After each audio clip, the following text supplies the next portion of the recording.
into this. చూడండి, లోకము ఈ సంబంధమైన విషయాల్లో మనల్ని బలవంతంగా నెట్టివేయడానికి ప్రయత్నం చేస్తుంది. Right? They say, let's go green, let's go green. That's what you hear everywhere. మరి పచ్చదనాన్ని కలిగి ఉందాం, పచ్చదనాన్ని కలిగి ఉందామని అనేక మంది నాయకులు మాట్లాడుతూ ఉంటారు. It's going to be red very soon when God's fury is going to be poured out. అతి త్వరలోనే దేవుని యొక్క ఉగ్రత వీటి మీదికి రాబోతున్నది. Do not get caught up with these things.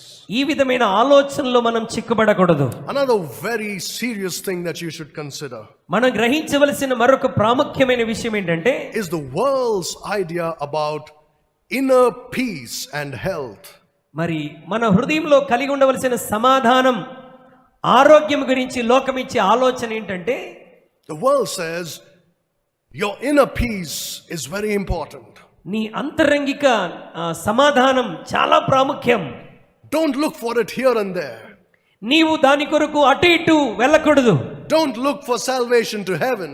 నీవు పరలోకంలోని రక్షణ కొరకు ఆలోచించకూడదు. Look for that peace within you. నీలో శాంతి సమాధానం కొరకు ప్రయాసపడు. Look for salvation within you. నీ అంతరంగములో రక్షణ కొరకు ప్రయాసపడు. Look for that divine spark inside of you. నీలో ఉన్నటువంటి ఆ దైవికమైనటువంటి ఆ యొక్క అద్భుతం కొరకు నీవు ఆలోచించు. You need to become one with yourself and with the universe.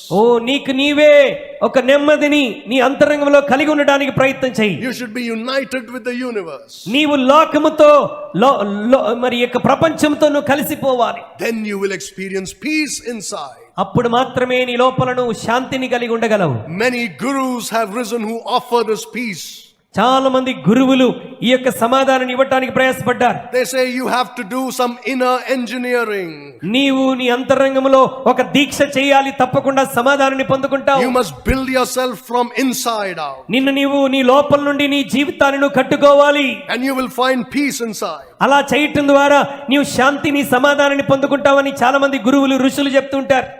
Their main teaching is this. వారి యొక్క ప్రాముఖ్యమైన బోధ ఏంటంటే, that you are good. నీవు మంచివాడవు. You are intrinsically good. నీవు స్వాభావికంగా నీవు మంచి వ్యక్తివి.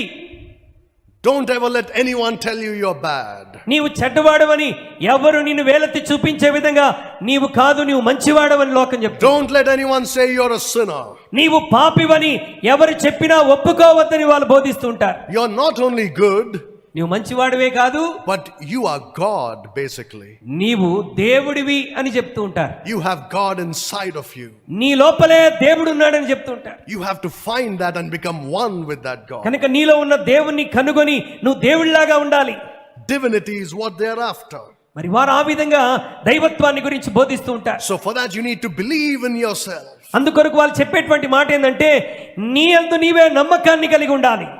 Now, of course, they offer very, many methods by which you can do all this. ఇవన్నీ చేయటానికి వాళ్ళు చక్కని పద్ధతులు, విధానాలు వివరించవచ్చు. They say, do yoga and meditation. Yoga చేయండి, లేకపోతే ధ్యానం చేయండి. They have no clue what they are talking about. వారు ఏం మాట్లాడుతున్నారో వారికి ఏ విధమైన ఆలోచన లేదని. Do you know that there are places in the world where Christians are encouraged to do yoga and meditation? మరి లోకంలో చాలా ప్రాంతాల్లో దేవుని బిడ్డలైనటువంటి క్రైస్తవులు కూడా యోగా చేయాలని మరి ప్రోత్సహించేటువంటి బోధలు ఎన్నో ఉన్నాయి. They are fooled into thinking yoga is nothing but some exercise. వాళ్ళు ఏమని ఆలోచిస్తున్నారంటే, యోగా అనేది అది కేవలం ఒక ఎక్సర్సైజ్ లాంటిదని చెప్పుకుంటున్నారు. It's breathing exercise they think. అది కేవలం మరి శ్వాస పీల్చుకునేటువంటి ఒక ఎక్సర్సైజ్